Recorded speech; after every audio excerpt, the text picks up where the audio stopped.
২০২৫-২৬ অর্থবছর থেকে আর আয়কর রিটার্ন জমা দেওয়ার জন্য কাগজপত্র নিয়ে অফিসে দৌড়ানোর দিন শেষ।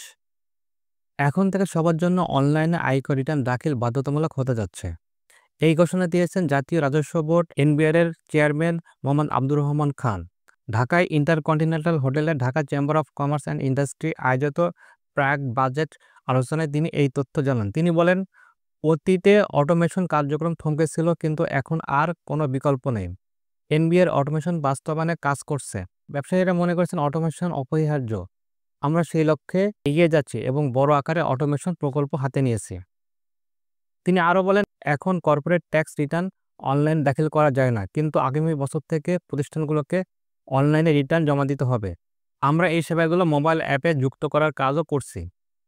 অর্থাৎ বোঝা যাচ্ছে, আগামী বছর থেকে সকলকে অনলাইনে রিটার্ন জমা দিতে হবে। অনলাইনে রিটার্ন জমা দেওয়ার প্রক্রিয়া এখন আগের থেকে অনেক সহজ হয়েছে, যার ফলে আপনি ঘরে বসে এখন সহজেই অনলাইনে রিটার্ন জমা দিতে পারবেন। আয়কর সম্পর্কিত তথ্য পেতে আমাদের চ্যানেলটি সাবস্ক্রাইব করে রাখুন। ধন্যবাদ।